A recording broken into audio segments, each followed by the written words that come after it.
Oh, it was a bad day for the reputation of Devin Haney as one of the most prolific people on Twitter. Let it be known that Devin Haney was exposed when Regis Prograis got beat by Jack Cottrell. And the reason that this person, shout out to A-Side on Twitter. And the reason that this prolific tweeter said this was echoed throughout the boxing world. We thought Regis Prograis was all that, Devin. That win didn't age very well. Unlike some of the victories of your nemesis, Gervonta Tank Davis. So let's talk about the reaction to the Regis Prograis fight in the mind's eye of Devin Haney detractors in this video.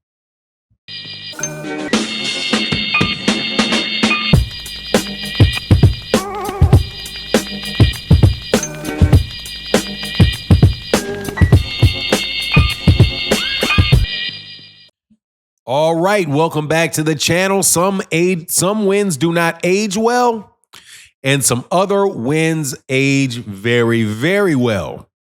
So, as us boxing fans that have been paying attention to the saga of the 140-pound and the 135-pound division over the last 5 years, as we've seen one guy, Gervonta Davis, fight a series of people, we've seen Lomachenko fight a series of people, we've seen Teofimo Lopez fight a series of people, and of course, we've seen the great Devin Haney fight a lot of people.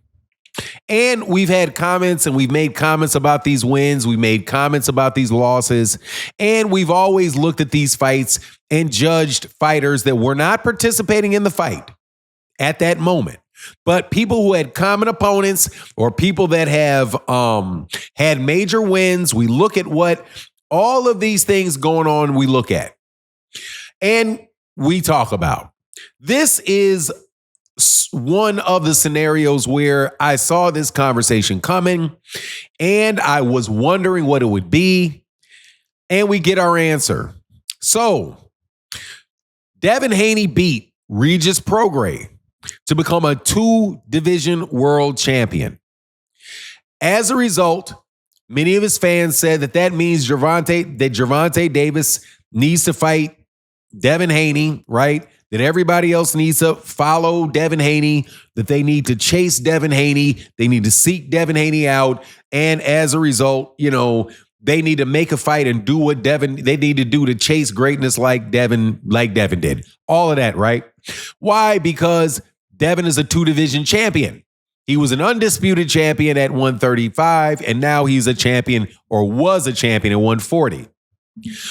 Only problem about that second division is that he fought a guy named Regis Prograis who looked terrible in the fight before Devin won.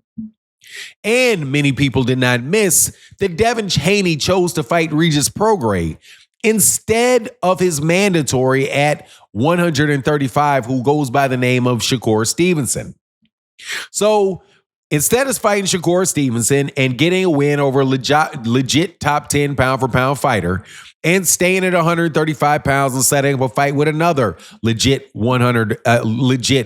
top 10 pound-for-pound fighter in Gervonta Davis, he moved up for greatness to 140. A refrain we've heard ever since. Moving up to greatness at 140 to beat Regis Prograis.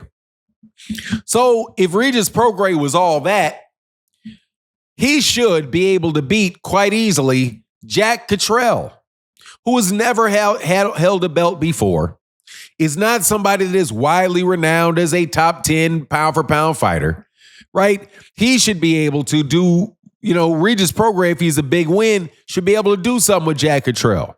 Only problem is he couldn't.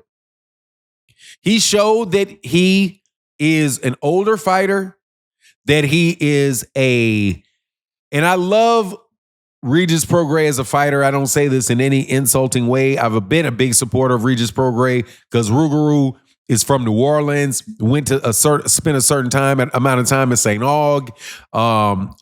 Many of my friends in New Orleans went to St. Aug, where he went to St. Aug, and when he went to St. Aug, shout out to the purple and gold. So I'm a fan of his. He's from New Orleans. Obviously got a lot of Creole family. I got Creole family, so got a lot of love for him, right? Got a lot of appreciation for him. But he's somebody that started late and made something out of himself, from the ground up. He's not somebody like a Gervonta Davis who was fighting since the age of 8. He's not that level of guy. He's a top level guy. He's not a Hall of Fame fighter. He's a guy that is a 2-time world champion. Somebody that I will always remember and I will always respect, for the wars that he gave and the high level fighter that he is. But at the time that Devin fought him, that's not where he was. And that's not where he was last night. So A-Side, I'm going to put it on A-Side. Definitely go follow him on Twitter. If you don't, I'm telling you, man, dude is out there in the conversation. Follow him. I said, hey, man, this isn't the really, so this win didn't age well. This is not the first time that a win for Devin Haney didn't end well, didn't age well. But it isn't, and it is the exact opposite of what usually happens with Gervonta. So let's take Gervonta Davis, for example, and some of the people that he beat, right, to defend his belt or to win belts. Let's look at Jose Pedraza down at 130 pounds when he was the IBF 130-pound fighter. Many people claim years later that Gervonta Davis beat a guy that was washed up and drained and all of that. But no, that's really not what happened. Jose Pedraza lost to Gervonta Davis, but then he moved up to 135 and became a world champion. And then he fought for a world championship and was the first person, I do believe, in that weight class to go the distance with Lomachenko and put up a very good fight with Lomachenko. In my opinion, his fight against Lomachenko, he wasn't too much. He didn't perform as well as Devin Haney did, but he was in the general ballpark, in my opinion, because I think Devin Haney lost to Lomachenko. Then you look at guys like look at Isaac Cruz. Isaac Cruz lost to Gervonta Davis, and then he went about beating Yuriorkis Gamboa, defending his title at 130. Winning out at 135, moving up to 140 and getting a championship. He didn't get beat up by a no-name dude that people didn't hear about and then disappeared. You know what I mean? And then you got guys like, Frank Martin. We'll see what happens with Frank Martin. But if Frank Martin goes up to 140 and becomes a contender at 140, which I expect him to do, hey, man, you may get a really good aged win there too. Also, you have a really good aged win in the fact that Ryan Garcia moved up to 100 or whatever that weight class was that he fought at, 143, and beat up on Devin Haney himself. So it's just really, really interesting, bro, how you look at this particular fight with Regis Prograis and Devin Haney and how these guys are making this argument that, hey, man, all this thing proves is that Devin ain't all of that. Because Devin didn't beat Regis Prograis any worse than Jack Catterall did. Jack Catterall did. Basically, Regis Prograis did the same thing. He did with Devin Haney, letting him off the ropes, right? Letting the guy off the ropes, walking him to the ropes, and instead of walking straight for him, shout out to my guy, Phoenix the Assassin, instead of that, walking straight at him, backing him up against the ropes and making him fight off the ropes, right?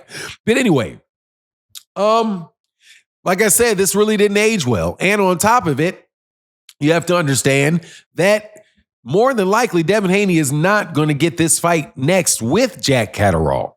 I mean, for real, you got Bill Haney out here saying, hey, man, we need this fight with Jack Catterall next. Bro, Jack Catterall is going to go fight somebody for a belt. Somebody like Liam Paro, the winner of Liam Paro and Richardson Hitchinson. So that's what's going to pop up next. And to boot, bro, you suing people. So who knows if they ever want to fight you. Thought that was an interesting conversation and an interesting observation from A-Side. So I just wanted to comment on that. Please let me know what you think in the comments section. And with that, I'm out. Deuces.